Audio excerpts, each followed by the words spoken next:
안녕하세요. 반갑습니다. 저는 EBS에서 수학 강의 하고 있는 이하영이라고 하고요. 진짜 제가 부산을 정말 많이 사랑하거든요. 그래서 올해 벌써 한 5번째 내려오는 것 같고, 사실은 올해에도 제가 가야고등학교?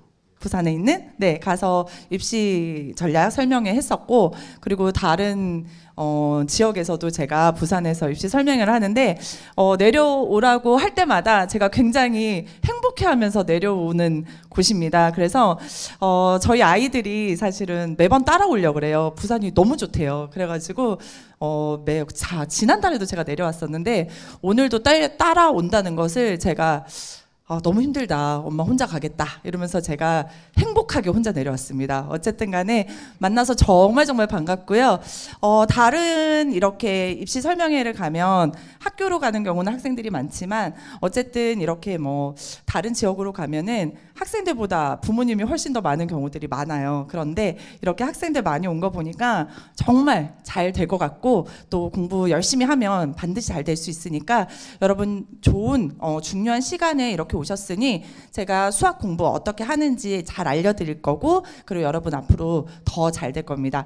어쨌든 제가 잠깐만 제 소개를 하고 넘어가겠습니다. 저는 그냥 대학교 졸업하고 바로 임용고사를 붙고 학교에서 학생들 가르치다가 마지막으로 서초고등학교에서 이제 교편을 내려놓고 현재는 EBS랑 이투스에서 수학 강의 하고 있습니다. 그냥 2004년도부터 제가 수업을 시작을 했고요. EBS에서는 제가 2009년도부터 수업을 했었어요. 그래서 꽤 오랫동안 수업을 했더라고요. 어쨌든 요즘 그래서 자꾸 PD님들이 저한테 막 화석이라고, EBS의 화석이라고 막 이러는데, 어쨌든 그렇게 학생들이랑 지금 지내고 있고요. 어쨌든 여러분이 여기 오신 이유는 수학 어떻게 공부해야 될지, 그리고 수학 정말 잘하고 싶다, 이런 생각으로 오셨을 것 같습니다. 제가 제일 별로 좋아하지 않는 단어 중에 하나가 그 수포자. 너무 싫어요. 그래서 학생들이 사실은 수학을 잘 하고 싶어. 근데 막연하게 그냥 잘 해야 된다고 하니 수학을 잘 해야 되는데 너무 어려워. 그리고 너무 힘들어. 이런 친구들이 많은 것 같습니다. 그래서 우선은요, 별거 없어요. 수학 공부를 왜 해야 되느냐. 사실은 그런 분들도 있어요. 교사가 수학의 어떤 진정한 목표를 가지고 막 수학을 잘 할 수 있게끔 아이들한테 수학이 진짜 이런 과목이다, 이렇게 가르쳐야 된다. 물론 그럴 수도 있어요. 그런데 여러분이 여기에 와 계신 이유는 대학교 잘 가고 싶어. 수학 공부 잘하고 싶은 거예요. 그래서 대학교에 가서 왜 수학을 공부를 잘해야 돼요? 나 수학과 안 갈 건데? 학생들 맨날 그래요. 그죠? 선생님, 저 수학이랑 상관없는데 갈 건데 왜 수학 공부해야 돼요? 이런 얘기를 하는데요. 어쨌든 간에 여러분이 지금 대학 수학 능력 시험이라는 것이 진짜 거기에 수학이라는 단어가 들어갔다고 해서 그런 건 아니잖아. 그렇죠? 대학교에 가서 왜 수학 잘하는 애들을 뽑으려고 하느냐, 이걸 여러분이 우선 좀 생각을 해 주셔야 돼요. 자, 수학이라는 과목이 어쨌든 간에 논리적이고, 그리고 열심히 공부를 해야 되고, 그리고 학생들이 항상 저한테 하는 얘기가 있죠. 선생님, 수학은 암기 과목이 아니라는데. 그죠? 근데 수학이 왜 어려워요? 개념을 이해했어. 끝이 아니죠. 외우는 것까지 해야 돼요. 근데 개념을 이해하는데 이미 힘들어. 그래서 학생들은 이해를 안 하려고 해요. 그 다음에 뭐부터 하지? 공식부터 외워요. 그러니까 활용이 되면 또 못하는 거야. 그래서 이해를 하려고 해? 이제는 못 외우겠어. 이게 막 왔다 갔다 하다 보니까 그냥 시간이 막 지나가는 거예요. 자, 그래서 난 수학을 포기하고 싶어. 이 시간에 다른 공부를 할 거야. 이런 친구들이 꽤 많은데요. 어쨌든 간에 수학 공부를 하는 이유는 정말 철저하게 대입 입장에서 표준 점수 때문입니다. 어쨌든 간에 내신에서도 수학이 굉장히 중요하죠. 그런데 우리가 수능이라는 것을 치고 대학에 갈 때 무슨 점수로 가죠? 표준 점수로 가요. 자, 그런데 지금 제가 국어랑 수학을 비교를 했는데, 오늘 국어 선생님들이 안 오셨으니까, 자, 지금 국어랑 수학이 사실은 우리가 표준 점수에서 가장 중요한 과목 중에 하나예요. 왜? 영어는 절대평가고요. 탐구 영역은 표준 점수 자체가 평균이 몇 점이죠? 50점입니다. 자, 그러면 표준 점수에서 평균이 100점인 과목은 수학이랑 국어란 말이에요. 자, 그랬을 때 제가 지금 원점수가 하나도 안 들어와 있죠. 자, 6월, 9월 그리고 수능을 치면 원점수 자체가 의미가 없어져요. 그렇죠? 그리고 뭐가 있죠? 표준 점수로 우리가 성적표를 받아요. 자, 그럼 표준 점수라는 건 우리가 시험 친 친구들을 몇 점으로? 평균을 100점으로 만들어주는 거야. 그래서 시험의 난이도마다 평균이 다 다른데 그거를 100점으로 만들어 놓고 내가 거기에서 얼마나 떨어져 있는지를 알려주는 거잖아요. 그런데 국어랑 수학이랑 제가 그냥 일예로 하나만 보여드릴게요. 최고점은 몇 점일까요? 같은 100점을 받아요. 그렇죠? 근데 평균적으로 시험을 치면 지금 국어는 최고점이 표점이 129점입니다. 근데 수학은 어때요? 136점입니다. 벌써 몇 점이 차이가 나죠? 같은 100점인데 7점이 차이가 나는 거예요. 자, 1등급 마찬가지입니다.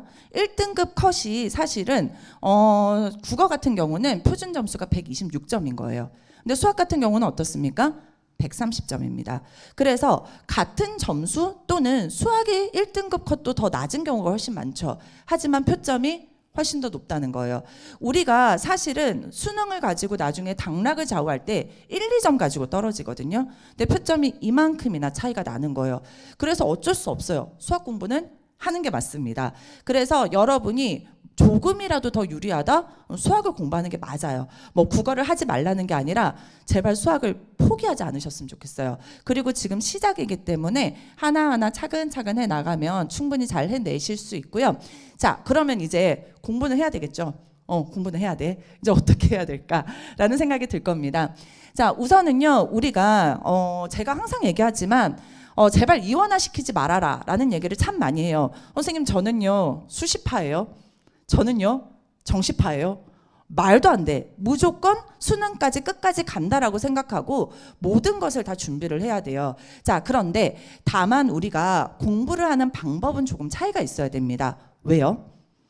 출제하는 기관이 다르고 시험의 성격이 다르기 때문이에요. 그래서 보면은 우리가 내신이라는 것은 어디서 출제합니까? 학교 선생님이 출제하시죠. 그리고 범위는요? 물론 어떤 선생님들은 가끔씩 전범위 다 낼 거야 이렇게 하지만 그렇지 않아요. 그렇죠? 1학기 때는 1학기 범위가 최대고 2학기 때는 2학기 배운 범위가 최대란 말이에요. 그래서 지역적인 범위에서 출제가 되고 있습니다. 사실은 최근에 학교 선생님들 보면은요, 어떤 걸 많이 주시죠? 핸드아웃 굉장히 많이 주시죠. 그런 것에서 시험이 많이 나오고 있고, 그리고 학교 교과서랑 그리고 선생님이 뭐 몇 가지들 알려주신 것에서 출제가 되고 있어요. 그렇기 때문에 학교 수업 시간이 정말 중요해요. 그래서 학생들이 내신 공부를 한다? 제발 다른 문제집 막 힘센 거 이런 거 막 열심히 보려고 하지 마시고요. 뭔지 알죠? 네. 선생님이신가요? 아니에요? 네. 그 힘센 문제집 이런 거 막 자꾸 보려고 하지 마시고요. 교과서 제대로 보고 선생님이 주신 거 제대로 보세요. 근데 선생님 자리에 딱 갔어. 힘센 문제집이 있어. 열심히 해야죠. 그죠? 그런 겁니다. 그래서 지역적인 범위 내에서 학교에서 출제하는 시험들, 최근에는 우리 다 어때요? 선생님들이 학교의 그 홈페이지에다가 기출문제들 다 올라와 있죠. 그런 위주로 공부를 하시는 게 맞아요. 자, 그런데 이제 중요한 건 수능 공부법입니다. 자, 수능이라는 건 다르다던데 이제 내가 어떻게 공부를 해야 되느냐. 자, 수능은요, 출제기관이 뭡니까? 한국교육과정평가원입니다. 자, 한국교육과정평가원에서 하는 일이 뭘까요? 교육과정을 만들어요. 여러분 몇 년도 몇 학년도 교육과정 발표 이런 거 하죠. 자, 두 번째는요, 물론 다른 평가 시험들도 많이 만들지만 철저하게 여러분 입장에서는요, 6월 모의평가 고등학교 3학년 때 치르는 겁니다. 여러분이 지금까지 치렀던 전국 단위의 모의고사는 다 뭐예요? 교육청 학력평가입니다. 좋아요. 수능 만점.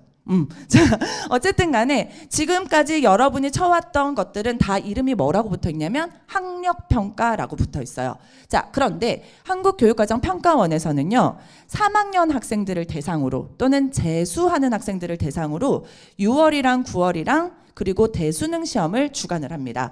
그리고 그 대수능 시험을 주관하는 곳이 교육과정평가원이기 때문에 철저하게 여러분이 수능을 잘 치르고 싶다, 평가원에서 치러졌던 시험을 잘 분석을 해야 돼요.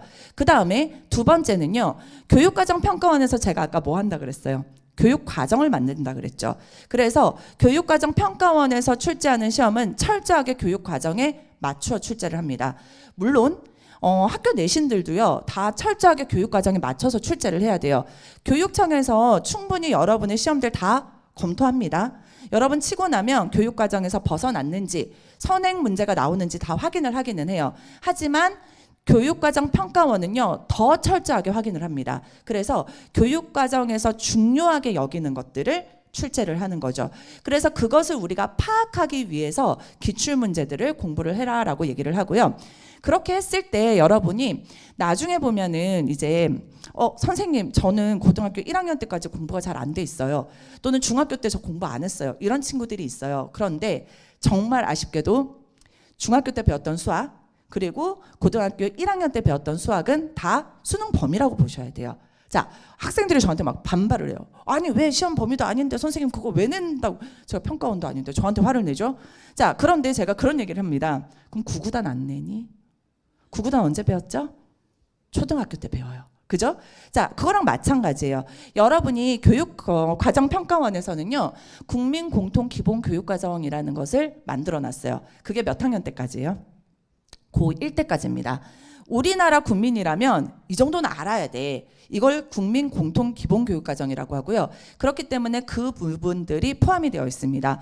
제가 왜 굳이 이거를 써놨냐면 최근에 지금 수능 문제들에서 아주 어려운 문항을 없애라라고 얘기를 했죠. 자, 그러면 학생들이 이래요. 선생님 그러면 변별력은 어떻게? 선생님들도 마찬가지예요. 변별력 확보는 어떻게 해요? 라고 물어봅니다. 자, 문제를 계속 다 쉽게 만들 수는 없어요.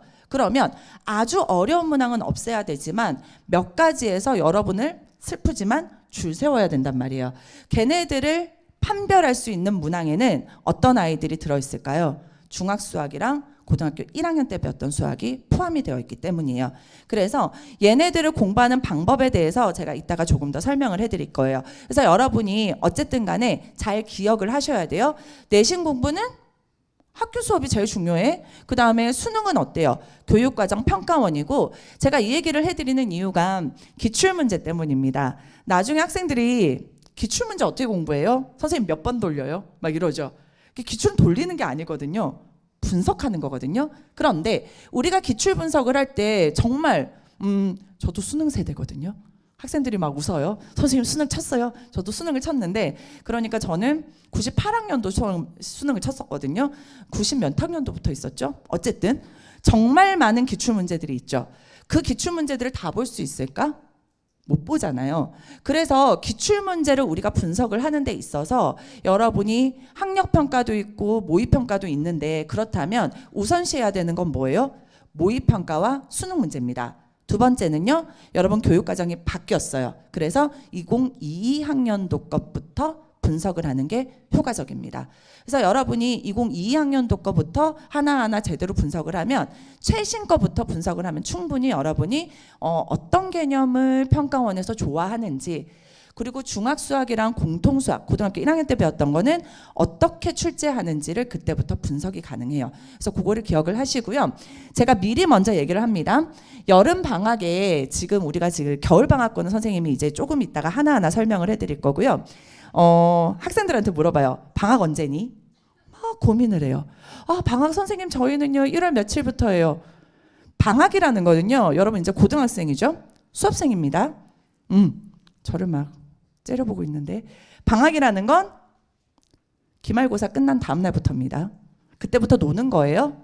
아니요. 그때부터 다음 학기 공부를 하라는 거예요. 그래서 저는 방학 때부터 할 거예요? 그쵸. 그래서 기말고사 다음 날부터 하세요. 근데 기말고사 다음 날은 쉬어야 되죠. 그래서 쉬기는 해야 돼. 그래서 제가 이런 얘기를 좀 해드리고 싶어요. 기말고사 다음 날부터 공부하면 좀 그렇다, 그쵸? 근데 기말고사 다음 날 막 너무 신나게 놀았어. 근데 기말고사가 하필이면 목요일이야. 그럼 금토일을 막 신나게 놀죠. 그럼 월요일에 뭐 할까? 아니요, 책상 정리를 하기 시작해요, 학생들이. 자, 책상 정리를 한 이틀 하면 피곤해. 그럼 수요일에 뭐를 하죠? 계획을 세우기 시작합니다. 그쵸? 그러면 할 게 너무 많네. 못하겠다. 그러면서 친구들이랑 일요일까지만 쉬자. 그러면서 계속 막 웃기 시작하죠. 한 주, 두 주가 흘러가요. 그래서 제가 항상 하는 얘기지만 기말고사를 치르면은요, 그 주 주말까지는 책상 정리를 제발 하세요. 미리 책상 정리도 하고 책도 정리하고 그리고 계획을 미리 세우세요. 그리고 월요일부터 내가 무엇을 할 것인지. 왜 제가 이런 얘기를 하냐면 최근에 방학이 굉장히 짧아요. 그렇죠? 방학이 굉장히 짧은데 학생들은 시간이 이만큼 있는 줄 알아요. 방학 때 모든 걸 다 할 생각인 것 같아요.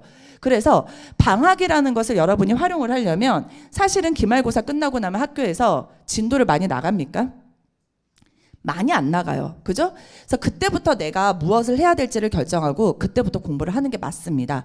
그리고 우리가 방학이라는 것은 다음 학기에 내신과 그리고 지난 학기 복습 이런 것들을 다 해야 되기 때문에 그때 계획을 좀 잘 세워서 가시면 좋을 것 같아요.